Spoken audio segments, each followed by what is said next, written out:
हमारा सब यादव है नाम। उस दिन क्या हुआ? तो उस दिन तो यही घटना जो आप देख रहे हैं वही घटना हुई। वही सब बता दें क्या हुआ। यही कि हम जात के यादव हैं तो हम कथा के बोलने के काबिल नहीं है, हम नहीं बोल सकते, सूत्र में आते हैं, इसलिए तुम ब्राह्मणों के गांव में आके कथा क्यों कहिए। बस यही मुख्य उद्देश्य था उन लोगों का। हमने देखा कि मतलब ये यादव हैं और बाद में जब कथा हुई तब उन्होंने हमारे साथ किया, सिर बनवाया, उन्होंने सिर काट दिया, बेनी हमारी काट दी और बोले कि आज से आप मतलब ये कथा कहने ले। तो अभी तो होपलेस हो चुके हैं, मतलब हमें तो टूट चुके हैं, मरे के समान हो चुके हैं। हम देखो भगवान क्या करता है। ये बताइए, बोले हमारे साथ बदतमीजी की, हमारी चोटी काटी, तो हम तो हमारा तो एक तरह का मर्डर हो गया। हमारे बच्चे और हम मतलब मरे के समान चलते फिरते बहुत है, क्योंकि समाज में मतलब जो है मुँह दिखाने लायक नहीं रखा उन्होंने।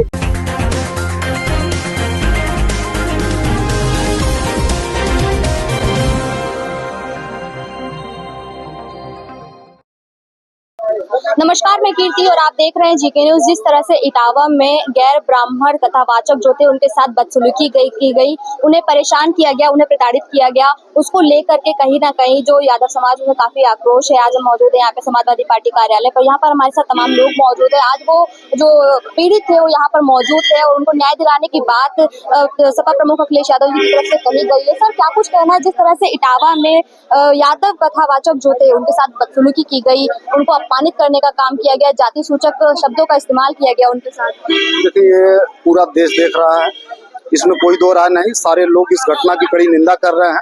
लेकिन सवाल ये है कि आदमी जो भी अगर गलत कार्य करता है तो प्रशासन के तहत सजा मिलती है, उनको भी मिलेगी। लेकिन आखिर ये मनोबल आता कहाँ से है? ये बार बार जो घटनाएं पुनरावृत्ति हो रही हैं, हर दूसरा दिन नहीं बीत रहा है, कोई तीसरी नई घटना आ जा रही है। तो अभी आप अनुमान लगा लीजिए कि इस संवैधानिक युग में इतना वर्षों बाद भी अगर हमारा देश स्वतंत्र हुआ है और इसके बावजूद भी अगर एक दलित को घोड़ी पे चढ़ने की जरूरत पड़ रही है, तो आज भी 400-500 पुलिस वालों का काफिला जाता है उस गांव में, तब वो दलित घोड़ी पे चढ़ के शादी करता है। और अभी आपने उड़ीसा की घटना देखा है, वहां भी दलितों के मुंह में वो घास डालकर बाल काटा गया, प्रताड़ित किया गया। और अभी आपने इटावा की घटना देखी, तो यहाँ पर भी उनके ऊपर महिला का यूरिन डाला गया और नाक रगड़वाई गई उनके पैरों में, और लगातार ये बात कही जा रही है कि उन्होंने अपनी जाति छुपाई, इसलिए उनको इस तरीके की घटना उनके साथ घटी है। क्या क्या गुनाह किया? अगर जाति ही छुपा दी, भगवान का वो भजन ही तो कह रहा था। अगर क्या वही कोई लेवल लगा है कि सिर्फ ब्राह्मणी और उस समाज के लोग ही भगवान की कथा कह सकते हैं?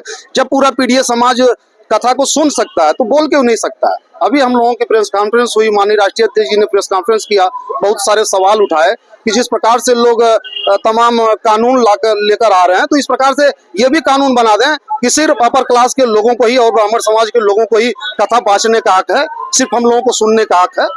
तो ये सारी चीजें सवाल है, लेकिन ये मनोबल बढ़ता कहाँ से है? सिर्फ ये मनोबल सरकार की गलत नीतियों के कारण बढ़ता है, क्योंकि सरकार चाह रही है कि इस देश में जाति और धर्म के आधार पर लोगों को बांटकर सत्ता हासिल की जा सके। ये कह रहे हैं कि सरकार की मंशा है और सरकार अपनी सत्ता कायम करने के लिए लोगों को जाति धर्म के नाम पर बांट रही है। यहाँ तो कार्रवाई हुई, कानूनी कार्रवाई हुई, पुलिस ने 4 लोगों को गिरफ्तार कर लिया है। अभी कहाँ कानूनी कार्रवाई? हम तो ये मांग चाहते हैं कि जो इतना घोर अपमान किए हैं, यूरेनियम तक डाले हैं, नाक को रगड़वाए हैं, तो उनके घर पे बुलडोजर चलना चाहिए।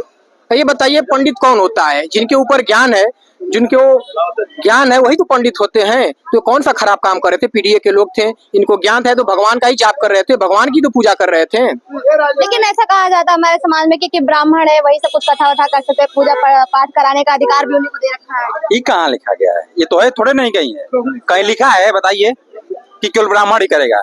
जो जानकार रहेगा वो पूजा पाठ करेगा, जो उसकी विद्या होती है, जो ज्ञान होता है, उसको जो विद्वान होता है वही करेगा ना।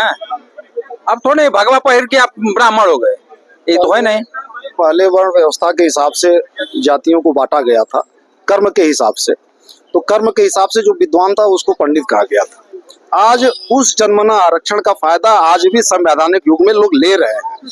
जो उस समय कर्म के हिसाब से पंडित था, लेकिन आज सबसे कर्महीन ब्राह्मण भी है तो उसको भी लोग गुरु जी प्रणाम बोलते हैं। ये सिर्फ उस जाति का फायदा है। तो जातिगत आरक्षण, वो जन्मना आरक्षण वो ले रहे हैं, बदनाम हमको कर रहे हैं। आज पिछड़े समाज में बहुत से विद्वान लोग हुए। बाबा साहब जो हमारे अंबेडकर साहब थे, उनके जैसा तो कोई विद्वान ही नहीं था हमारे इस देश में, उनसे बड़ी डिग्री धारक कोई नहीं था। तो पंडित तो वो भी हुए, लेकिन किस प्रकार से बाबा साहब का अपमान इन मनवादियों ने किया था, आज वही अनवरत आज तक चलता आ रहा है। लेकिन वो तो आरोप लगाते हैं समाजवादी पार्टी पर, कांग्रेस पार्टी पर, कहते हैं कि बाबा साहब का अपमान हो, चाहे पीढ़ी समाज का अपमान हो, पिछड़ा दलित लोगों का अपमान करने का काम समाजवादी पार्टी करती है, उनको कभी न्याय देने का काम नहीं है, केवल राजनीति के लिए इस्तेमाल करते हैं। तो आप तो देख ही रही हैं जिस प्रकार की घटनाएं हो रही हैं। अभी रामजी लाल सुमन जी के साथ क्या हुआ था, उन्होंने ही इतिहास की बातों को ही सिर्फ बोला था। अब बोलने की सजा ये थी कि इन जातिवादियों ने उनके घर पे जाके हमला किया। तो ये सरकार समर्थित जो ये गुंडे हैं, और ये हमेशा क्षेत्र में अपने प्रदेश में जाति और धर्म के आधार पर भेदभाव करके समाज को बांटकर अपनी राजनीतिक सत्ता हासिल करना चाह रहे हैं। सिर्फ इनका मकसद यही है। तो ये कह रहे हैं कि लोग केवल सत्ता हासिल करने के लिए काम कर रहे हैं, चाहे यहाँ पर अभी आप इटावा की घटना देखें, उधर साउथ की तरफ की घटना देखें, चाहे आगे कहीं पर कोई घटना देखें, जितनी भी घटनाएं होती है वो दलित समाज के साथ हो रही है, लेकिन सरकार कोई ठोस कार्रवाई नहीं कर रही है। मैं मैम दिव्यांशु पांडे, समाजवादी कार्यकर्ता। मैं जात का ब्राह्मण हूँ, लेकिन मैं उस ब्राह्मण का विरोध करना चाहता हूँ जो ब्राह्मण इस समय जो कल कार्रवाई हुई है, कल की डेट में उस ब्राह्मण का मैं विरोध करना चाहता हूँ। उसमें कहीं ना कहीं बीजेपी की मिली भगत राजनीति होगी, क्योंकि बीजेपी ने कहीं ना कहीं उसका आधार चेंज कराया होगा। कुछ ना कुछ बीजेपी की उसमें मिली भगत है। उस ब्राह्मण को आगे करके ब्राह्मण का वोट लेकर बीजेपी जो सरकार बना रही है बार बार, अब के ब्राह्मण ही उनको ठुकराएंगे। सिर्फ ब्राह्मण को अपमान किया जा रहा है बीजेपी की सरकार में। तो मतलब आपको लगता है कि जो कथावाचक यादव है, जो उनका आधार कार्ड बना, वो बीजेपी ने बनवाया है? नो, वो कथावाचक यादव जी का जो ब्राह्मणों ने अपमान किया है, वो कहीं ना कहीं बीजेपी के ही कुछ कार्यकर्ता होंगे। वो जो भी बीजेपी के ही लोग मिले ही भगत होंगे कि ऐसा कारनामा करेंगे तो समाज में बंटवारा होगा और ब्राह्मणों का वोट मिलेगा, जनरल वोट। तो अब की उनको जनरल वोट भी उनको सबक सिखा देगी 2027 में, क्योंकि ये जाति को बांट रहे हैं और जातियों में बंटवारा कर रहे हैं। ये किसी को सुखी नहीं देखना चाह रहे हैं।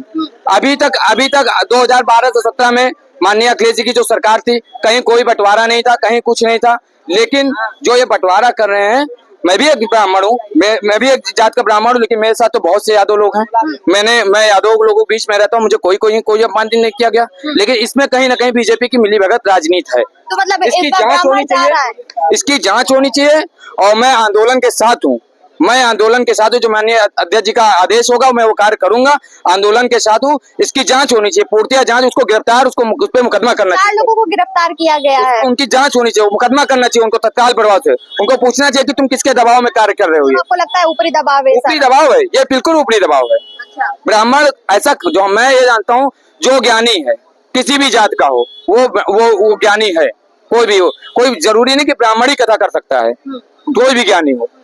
ये बंटवारा किया जा रहा है, फुल राजनीति चल रही है, इसमें प्योर राजनीति की तैयारी चल रही है बस इनकी, बीजेपी की। जब से बीजेपी आई है, बीजेपी जब से आई है, तब से ब्राह्मणों को सबसे ज्यादा फायदा हो रहा है, ब्राह्मणों का अपमान हो रहा है। मुझे बताइए, माननीय डिप्टी सीएम जी हैं, डिप्टी सीएम है ब्राह्मण, क्या ब्राह्मणों के लिए उन्होंने कर दिया है? सिर्फ ब्राह्मणों का वोट लिया जाता है, सिर्फ ब्राह्मणों का सम्मान।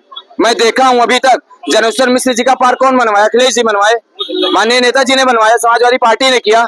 ब्राह्मणों का क्या इन्होंने कर दिया? ये सिर्फ ब्राह्मणों का वोट लेते हैं बस, कि ब्राह्मणों का वोट लेकर ब्राह्मणों का प्रचार कराते हैं, ब्राह्मणों को अपमान कर रहे हैं। मतलब आपको लगता है कि ब्राह्मणों और यादवों को लड़वाने की कोशिश की जा रही है? सिर्फ ब्राह्मण यादव नहीं, अन्य जातियों में अभी तो यादव को ही लड़वा रहे हैं। हम हर ब्राह्मणों को हर युग से लड़वा देंगे, हर जातियों से लड़वा देंगे। ये तो जिस तरीके की घटना हुई उसको लेकर के क्या कुछ कहना है? अभी आज वो लोग न्याय की मांग कर लेकर यहाँ पर मौजूद है, समाजवादी पार्टी में तमाम कथावाचक।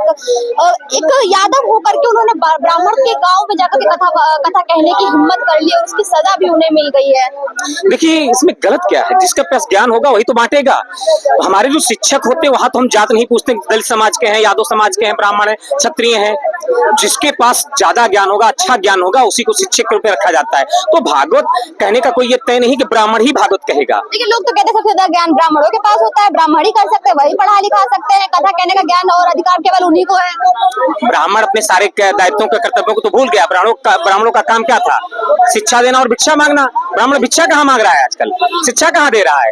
वो तो राजनीति की तरफ बढ़ रहा है, विलासता की तरफ बढ़ रहा है, फॉर्चुनर की तरफ बढ़ रहा है, वो मंत्री बनने की तरफ लालायित है। ब्राह्मण अपने कर्तव्यों को भूल गया, तभी तो अन्य जातियां जो, और देखिए शिक्षा सबका अधिकार है, शिक्षा और समानता सबका अधिकार है। तो उसमें अगर कोई यादव कहीं भागवत की कथा कह रहा है, कोई दलित कह रहा है, तो कोई गलत नहीं है। ब्राह्मणों ने बहुत ही गलत और कुकृत्य का काम किया, जो उसके खिलाफ किया है। उनके ऊपर पेशाब फेंकवाया गया या उनकी चुटिया काटी गई या उनका मुंडन करवाया गया, ये बहुत ही घोर निंदनीय है और ऐसे लोगों के खिलाफ बहुत ही कठोर कार्रवाई करनी चाहिए।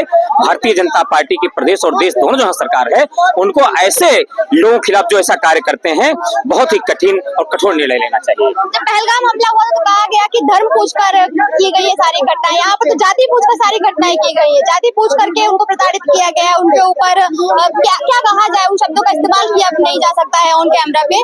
तो आप समझ रहे हैं क्या कुछ हुआ है वहाँ पर, जिस तरह से नाक रगड़वाई गई, उनको प्रताड़ित किया गया और जाति सूचक शब्दों का इस्तेमाल किया गया, जाति पूछ कर सारी चीजें की गई है। देखिए, भारतीय जनता पार्टी प्रदेश और प्रदेश में सत्ता पे काबिज हुई तो केवल हिंदुत्व का नारा देखिए।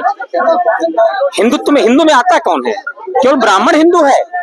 हिंदू तो सब, जैसे हिंदुत्व की बात आप करते हैं तो हिंदुत्व में आपका दलित समाज है, आपका ओबीसी समाज है, आपका ब्राह्मण क्षत्रिय सब, मैं तो कहता हूँ सभी समान है। हम तो ये मांग करना चाहेंगे कि जातियां लिखना ही बंद कर दी जाए। लेकिन वही विपक्षी पार्टी तो जाति जनगणना की मांग कर रही थी और आप कह रहे हैं कि जातियां लिखना ही बंद कर दी जाए। एक तरफ तो आप लोग मांग करते, दूसरी तरफ आप कह रहे हैं जाति लिखना। देखिए, मांग इसलिए किया जा रहा था कि जो जिनकी प्रतिशत कम है, 15% के लोग जो है वो 85 के ऊपर हावी रहते हैं, उनको सबसे ज्यादा लाभ मिलता है। तो जिसकी जितनी भागीदारी उसकी उतनी हिस्सेदारी, मतलब जो जितनी संख्या में ज्यादा होगा उसको उस हिसाब से उसको हक मिलना चाहिए। ये उनको अपनी जात नहीं छुपानी चाहिए। भाई आप गए थे ब्राह्मण गांव में कथा कहने, जात नहीं छुपाते, आप खुद बता देते कि भाई मेरा नाम यादव है। संत की कोई जात ही नहीं होती। आप देखिए, जितने भी बड़े संत हैं वो अपने नाम के आगे दास लिखते हैं। दास का मतलब प्रभु के सेवक। तो ब्राह्मण हो चाहे यादव हो चाहे दलित हो, जब वो संत समाज की तरफ या संत की राह में बढ़ जाता है तो अपनी जात लिखना वहाँ कोई अनिवार्य नहीं, उसने कोई छुपाया नहीं। ब्राह्मण भी जो भागवत करते हैं ज्यादातर देखिए उनके आगे जात नहीं लिखी होती। तो ये कोई उसने जात नहीं छुपाया, जात छुपा ही लिया उसने। अगर उसने अपनी जात छुपा ली, उसके अंदर ज्ञान है और ज्ञान का ज्ञान बांट रहा है, और ब्राह्मणों के गांव में ब्राह्मणों ने उसको अपने यहाँ कथा करने के लिए बुलाया था। तो पता होता तो ना बुलाते हैं। बताइए, ब्राह्मणों को कोई ज्ञान दे सकता है? पता नहीं होता, ऐसा कोई तो है नहीं कि ब्राह्मणों को जिसने बुलाया उसको पता ना हो कि किस जात का है। या जात कोई मायने नहीं रखती है। मैंने ये भी कहा कि ज्ञान महत्व है। अगर उसके पास ज्ञान बहुत ज्यादा है, वो ब्राह्मण से ज्यादा ज्ञान उसके पास है, तो भागवत कथा कहे, वो क्या कहते हैं कि शिक्षा का काम करे, कुछ भी करे, अगर आपके पास ज्ञान है तो आप उसको बांट सकते हैं, कोई दिक्कत नहीं। यहाँ उपस्थित तमाम लोगों से हमने बात की। इटावा में जिस तरीके से ये गैर ब्राह्मण कथावाचक के साथ घटना घटी है, उसको लेकर के लोगों में काफी आक्रोश है। वो लगातार न्याय की मांग कर रहे हैं, जांच की मांग करते हैं। यहाँ पर उपस्थित एक युवा ने हमसे ये भी कहा कहीं ना कहीं बीजेपी जो है वो इसमें इस घटना के पीछे उसकी मिली भगत है, और कहीं ना कहीं बीजेपी के जो कार्यकर्ता रहे हैं उन्होंने ही यहाँ पर यादव कथावाचकों का अपमान करने की कोशिश की। और बीजेपी लगातार ब्राह्मणों को अपना राजनीतिक फायदे के लिए इस्तेमाल कर रही है और उनको अपने वोट बैंक की तरह देखती है, ना कि उनको कोई फायदा करना चाहती है। कैमरा पर्सन के साथ में कीर्ति और आप देख रहे हैं जीके न्यूज़।